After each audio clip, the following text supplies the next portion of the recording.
Good morning, Keith Hayes with Radio Radio coming out of Lewes in East Sussex, broadcasting to the tiny towns from Battle to Brighton, up to Gatwick, and also north to Tunbridge Wells, and everything in between.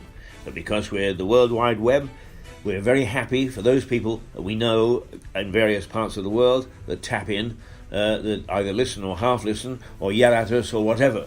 But very welcome you are to join us as well today.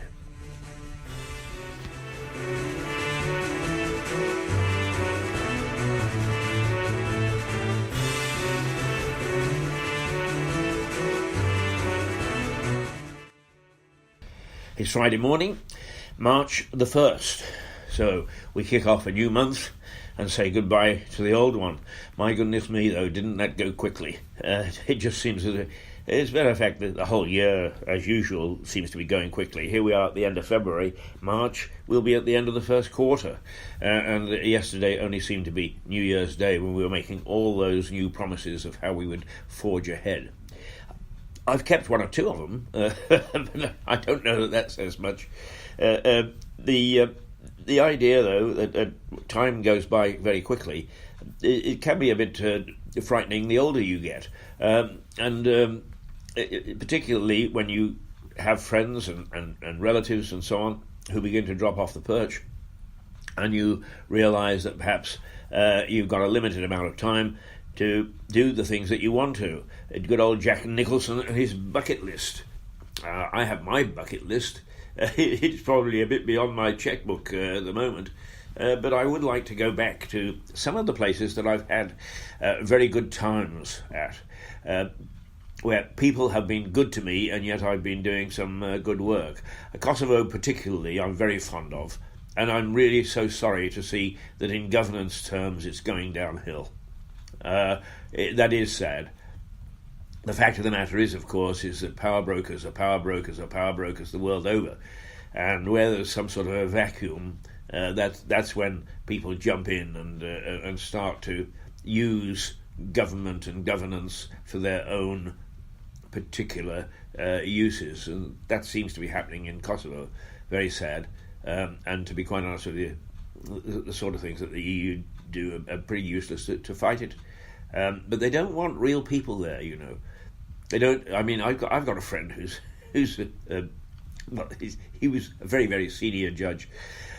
He's been to Albania and helped try to set up a judicial system there. He's offered to do it in Kosovo, and nobody is a bit interested. Why? Because they don't want to be exposed. They'll say, "Oh well, we can do it ourselves. You know, we don't need people to come in and tell us." Well, you do. But secondly, the thing that you really got to worry about is that you don't know what you don't know. And to have expert help offered, you should grab it with both hands. But of course, what you don't want, do you? Many of you, and a lot of good Kosovars, don't misunderstand, I'm not having a go at the nation as such. In fact, they're lovely people, and I just love that little country.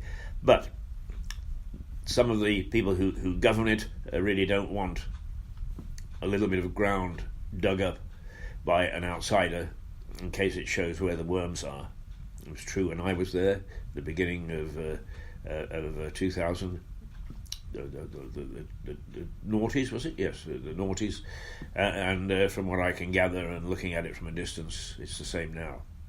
Sad. Anyway, I would like to go back there. I'd like to go back to Sarajevo, where I've spent many a happy hour. I would like to go to Bucharest. Didn't have the happiest time in Romania, but there we are. It's an interesting country, and if you get out into what I would call the hinterland, the mountains, the Transylvanian mountains, are quite magnificent. And tucked away, you come across little towns like Brasov, which is a Saxon town. And it still looks like a Saxon town. It's got a square, and it's got beautiful Saxon buildings and little restaurants and cafes around it, and a funicular railway that goes out of sight up a mountainside. It's quite lovely, quite lovely. And then there's King Carol's Castle, which looks as if it's come off the top of a cake. It's just like the Prisoner of Zenda. Amazing stuff. I'd like to go back to Nigeria. I'd like to go back to Ethiopia, for that matter, although I must say that I never really got out into the country in Ethiopia. I was stuck in Addis Ababa, but nonetheless, it's a country that is intriguing and interesting. I most certainly would like to go back to Canada and the United States, and I'd like to go back to Armenia, the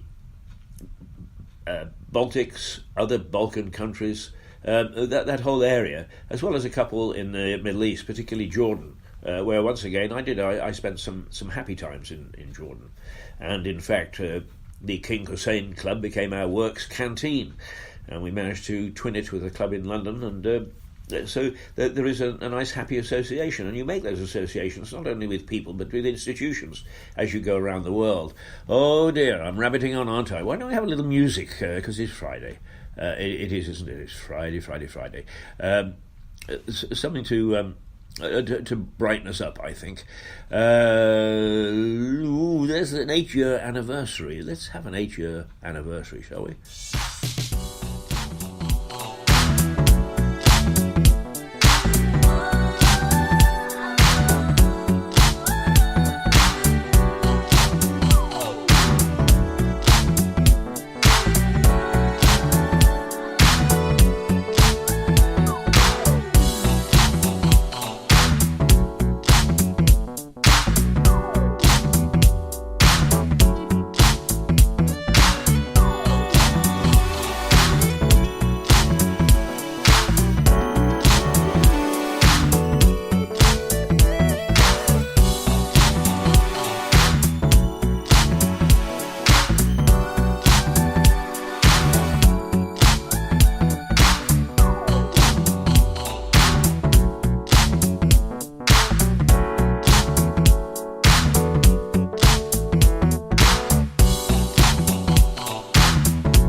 Well, 8-year anniversary, a nice gentle sort of song.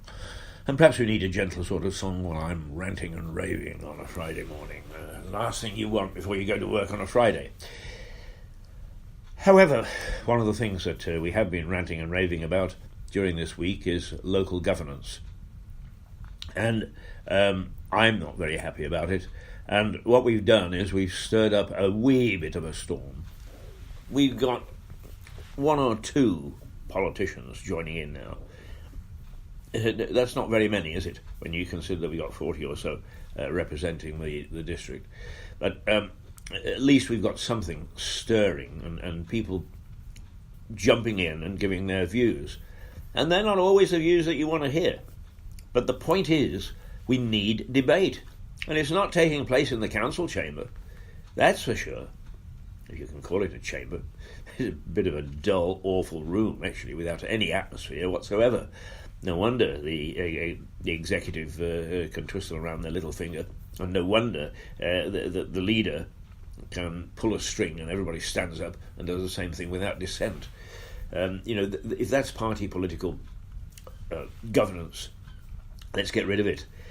A lot of you have sort of bridled a bit and said, no, hang on, we've got some very hard-working councillors, and you name them.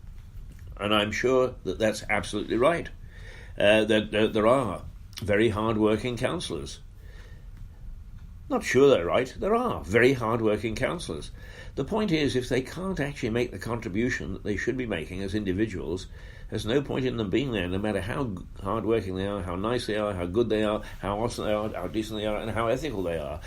Why we elect councillors is to make sure that our area, our region, our district is run efficiently and to the benefit of all the citizens. And that's not happening.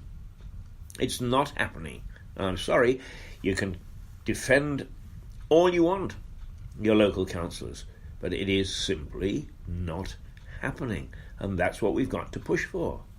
Get your hard-working councillor to ask questions. Get him to sit down when the rest stand up.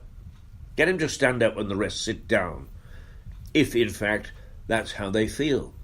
But this idea of a 3-line whip, I mean, it is so comic. It's just so comic. You see all these eager faces of people who went into politics to represent you. Pull the string, stand up. Pull the string, sit down. With just one or two dissenting voices trying to make a point and being drowned out and buried by the political system. Well, that's not what it's all about. Let's have some real debate. And if you're not going to do it in the council chamber, councillors, let's do it outside, because that's what's happening. We are now beginning to get debate outside. There are the good people down at Lewis Eye, and if you haven't tapped into that, do. Good people down at Lewis Eye.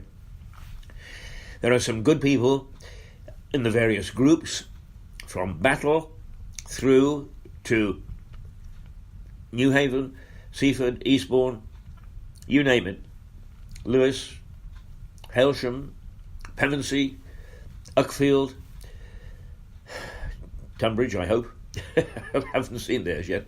And I would hope that what we do is we get a reflection of what's happening and things that we can talk about and we can highlight. Okay, we're small. Of course we're small. We're local. But at least we're here. And there are a number of articles. One was sent to me yesterday by a good journalist friend, I think it was in The Spectator, outlining what's happened to local media. Well, it's left a gap.